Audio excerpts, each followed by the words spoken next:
আমরা আজ দেখব কিভাবে আপনার হ্রস্ব বর্ণটা সঠিক নিয়মে লিখতে হয়। প্রথমে আমরা ঠিক এগুলো হচ্ছে আপনার তয়ের অংশবিশেষ।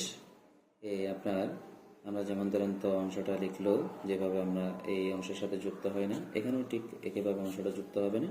আবার একইভাবে আপনার রিটার্নের একটু করে যদি গোলাকার করে দেন তাহলে দেখেন এটাও আপনার ত মতো হয়ে গেছে।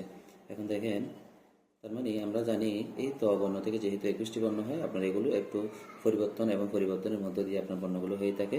দেখেন আমরা এই বর্ণটি একবারে লিখতেছি, আমরা এই জায়গার মধ্যে কি হবে না, যুক্ত হবে না, যুক্ত না, ত এর মতো ঠিক যুক্ত হবে না।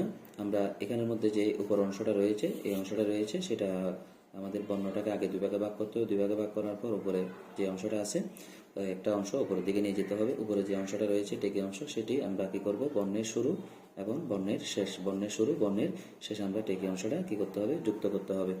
আমরা আবারও দেখাচ্ছি। এই অংশটা আপনারা কি করবেন, এভাবে লিখবেন। লেখার পর এখান থেকে আপনার উপর থেকে এই বর্ণের শুরু এবং বর্ণের শেষ টেকি অংশটা কি করতে হবে, যুক্ত করতে হবে। এটা যেন আপনার মাত্রার সাথে কি না হয়, যুক্ত না হয়। আমি আবারও দেখাচ্ছি। এই প্রথমে লম্ব অংশ যুক্ত করবেন, এরপর একটু রোটেট করবেন আপনার ছয়ের মতো করে অথবা ডয়ের মতো করে। এরপর এখান থেকে আপনার কি করবেন, এখান থেকে রোটেট করে এই অংশটা এখানে শেষ করবেন, যেন আপনার মূল মাত্রার সাথে কি না হয়, যুক্ত না হয়। এরপর এখান থেকে উপর থেকে আপনার একটা টিকি অংশ কি করবেন, যুক্ত করবেন।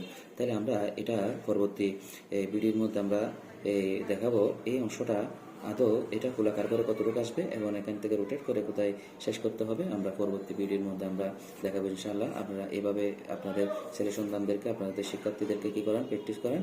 দেখবেন ইনশাআল্লাহ আপনাদের ছেলে সন্তানদের লেখা এবং দেখবেন যে নিখুঁতভাবে আপনার সুন্দর হয়ে যাচ্ছে। এবং প্র্যাকটিসের মাধ্যমে, অনুশীলনের মাধ্যমে আপনারা দেখবেন যে আপনাদের ছেলে সন্তানের লেখাগুলো এত বেশি নিপুণভাবে সুন্দর হবে। দেখবেন যে শত স্টুডেন্ট থেকেও আপনাদের ছেলেমেয়েরা এবং আপনাদের শিক্ষার্থীরা এগিয়ে থাকবে সকলের থেকে।